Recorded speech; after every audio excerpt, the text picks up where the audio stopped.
Hello po, magandang tanghali and welcome po sa ating Midday Boost program.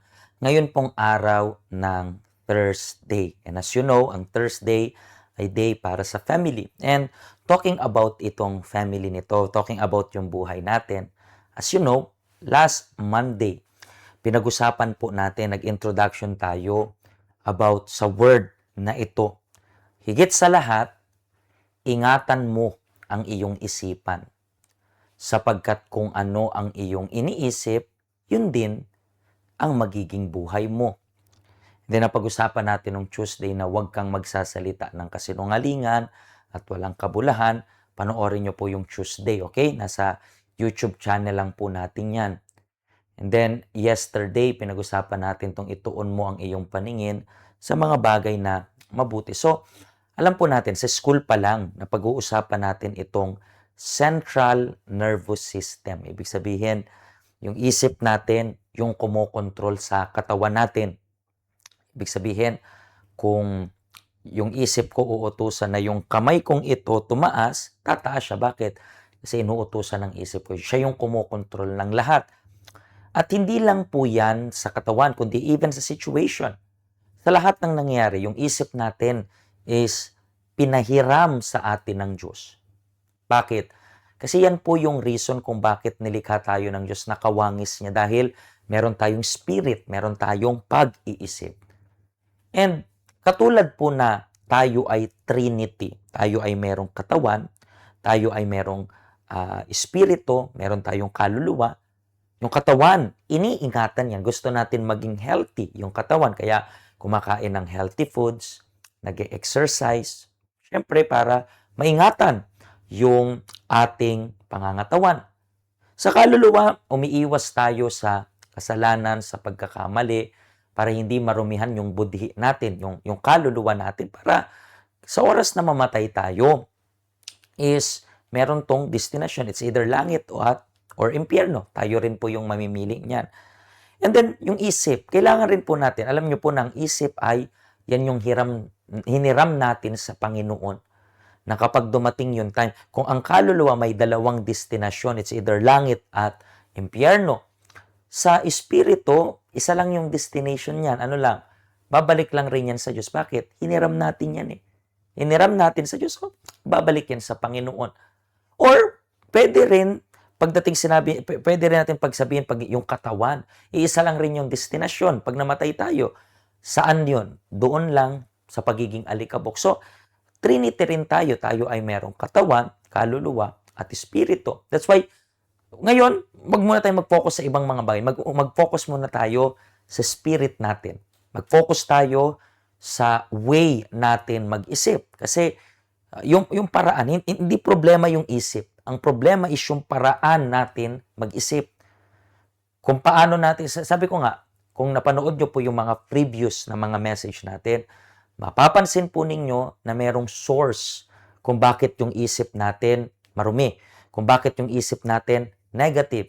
Kung bakit hindi siya positive at puno siya ng mali siya. Napag-usapan natin yung bibig, napag-usapan natin yung mata. Ngayon, anong pag-usapan natin? Isip. Literal, yung isip. Bakit? Let's continue yung topic natin for today. Dito na tayo sa pag-isipan mong mabuti ang iyong mga gagawin upang magtagumpay ka. So, dito, once again, meron na namang isip. Pag-isipan daw mabuti yung gagawin upang magtagumpay ka. When we talk about pag-isipang mabuti, is dapat well-planned ka rin. Baka iniisip mo, Pastor, dahil positive thinker na ako, so, hindi mo pinag-isipang mabuti. Sabi mo lang, magtatagumpay ako. Kasi hindi po automatically magtatagumpay ka. Pastor, negative ka. No, I'm not being negative para sa inyong lahat. Sinasabi ko lang yung totoo. Kasi, what's the point? Sabihin natin ganito. Dito sa Hong Kong, 'di ba, uso yung termination. And then what's the point of thinking positive na hindi ako matiterminate. And then tamad ka. Hindi mo pinag-iisipang mabuti yung ginagawa mo. Sa tingin mo, madadaan yan sa positive thinking? No. Sabi nga nila, nasa Diyos yung awa, nasa tao yung gawa. Yes, magsisimula sa isip, pero hindi ko po tinuturuan na maging tamad kayo. 'Di ba? Kailangan mo mag-isip sa lahat ng ginagawa mo.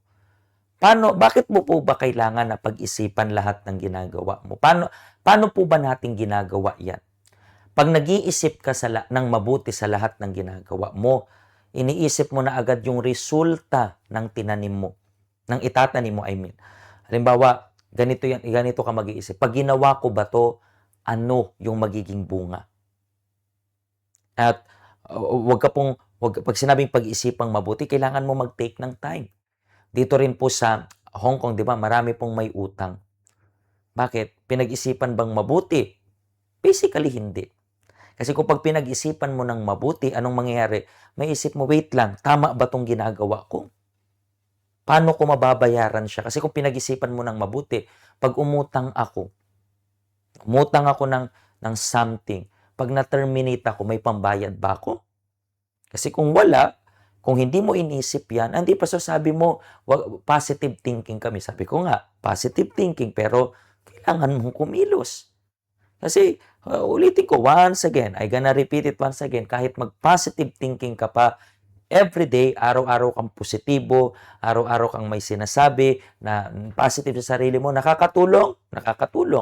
But if you are not going to think carefully kung anong gagawin mo. So, let's read it once again. Pag-isipan mong mabuti ang iyong gagawin. So, fine, nag-isip ka.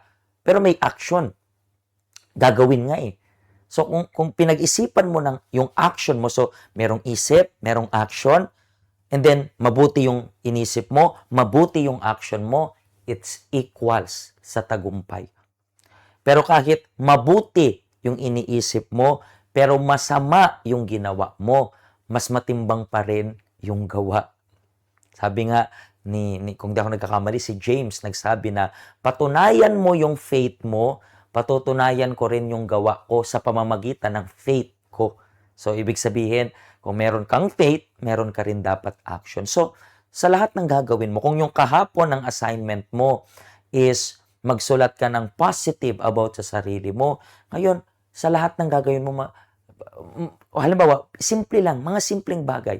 Maging critical thinker ka. O sabihan ka man ng ibang OA na masyado mong pinag-iisipan yung simpleng bagay. Pero ikaw ay nagtitraining lang. Nagtitraining saan? Para kapag malaking bagay na yung gagawin mo, na-train mo na yung isip mo na dapat ka munang mag-isip at hindi pabigla-bigla sa mga desisyon mo. Wag po. Wag kang pabigla-bigla, wag kang pabigla-bigla sa mga desisyon mo.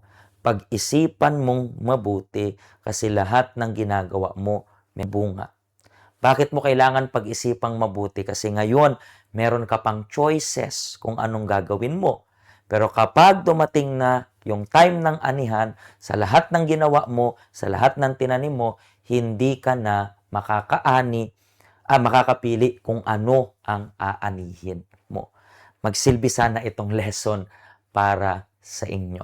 Okay? This coming weekend, most probably po magkakaroon tayo ng banal na hapunan. So ito po yung ating address.